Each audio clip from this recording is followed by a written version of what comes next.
Hey there, it's Sam with a short-ish video for you today and a new book review. Now, I usually do my book reviews at the end of the month because I'm just how busy I am today. I've only been reading about two books a month and just can't always get to it. One fiction and one nonfiction, and then I review them at the end of the month. But last month I was able to read some shorter ones and managed to squeeze in three books. Anyway, today I'm reviewing the second fiction book I read last month, which is this one of my favorites. It's called Sam's Town, and it's actually by a friend of mine, Tess Stockslager. Actually, she's married now. It's Tess Martinus now, but she published it as Tess Stockslager.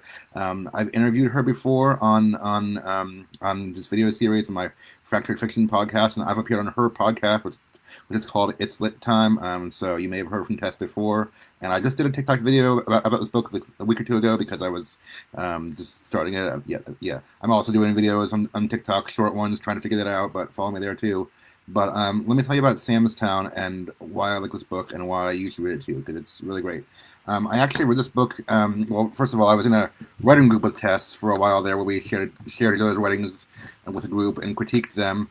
And then I was a beta reader for her on this book too. So this past time that I read it, it wasn't the first time I've heard the story. I had seen and heard the story in various stages of revision, but I bought it. It's available there on Amazon. Sam's Town by Tess Stockslager, and I wanted to sit down and read it just cover to cover, the final version for the first time. So I did. I did, and even though I knew the story already, I found it no less compelling.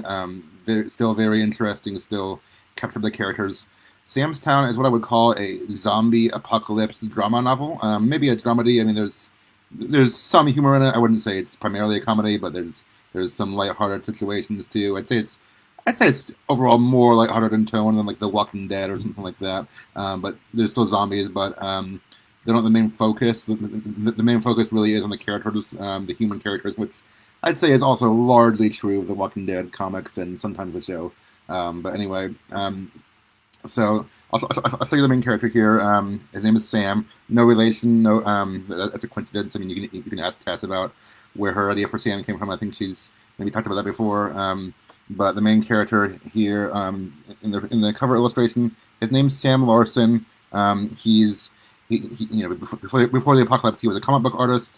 He did a web comic. He's you can tell he's a nerdy guy. He's a little overweight, and he has a history of mental illness and depression and a past suicide attempt. I mean, years in the past, but still, that's still kind of hanging over his head. So he's this kind of little bit down on himself, depressive guy. He's, I guess, a little bit of the starving artist type. And his best friend is named Adrian. He's the main character too. And Adrian is a music guy. He's a music teacher.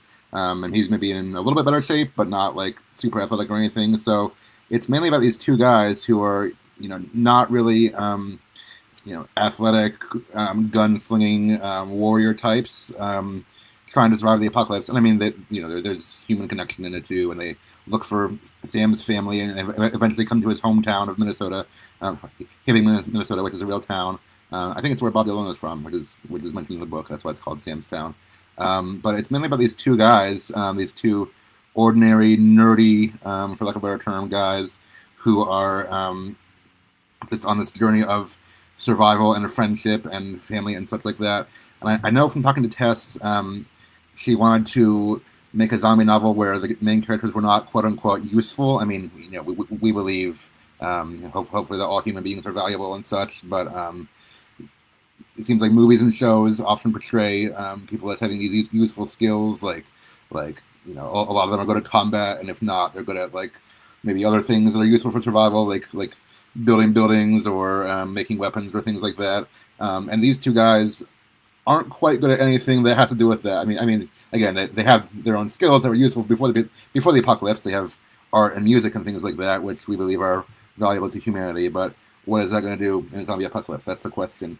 So it's kind of these two guys who, outwardly speaking, or maybe in a practical way, aren't so useful. But they're obviously, humanity still wants to protect each other, and their families care about them, and they want to protect themselves. That was kind of a story arc on The Walking Dead too. If you've watched it or read it, I know Tess is a fan of that. I used to go over to her house on Sunday nights to watch it together with a group of our friends. The character of Eugene was, for lack of a better term, a nerd, slightly overweight. In the comics, they said he was a science teacher, and there was a whole kind of subplot and plot twist that I won't spoil it if you haven't read or seen it, where he thought he wouldn't be accepted into the group unless he was useful. So he had to. So he kind of maybe embellished some things or lied. Spoilers. Sorry, I spoiled it.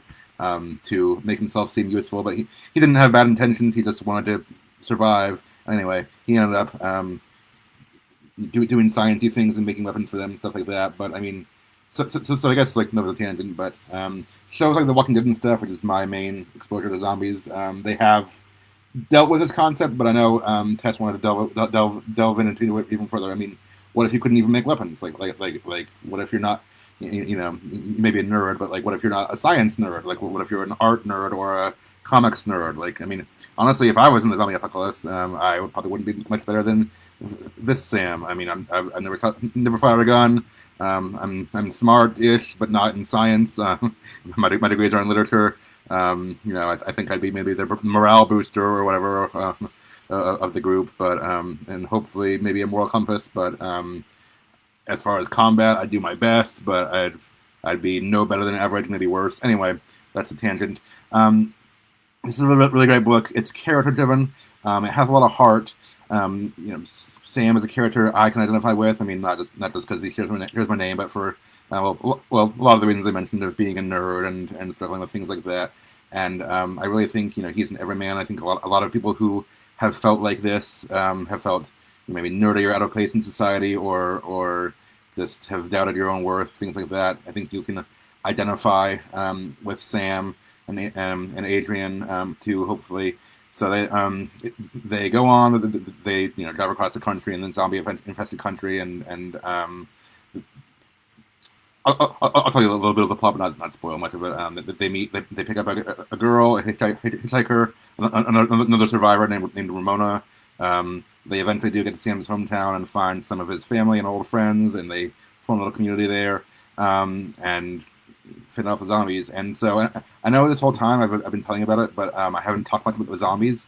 I would say the zombies are not the main focus here. I mean, I think this is also true of, again, sometimes The Walking Dead and things like that, but it really is more about the survivors and their life journey. The zombies are just kind of a backdrop there. Like yes, they're in a survival situation, but it's really about their character development, what they would do in a zombie apocalypse, things like that, how they would handle themselves, how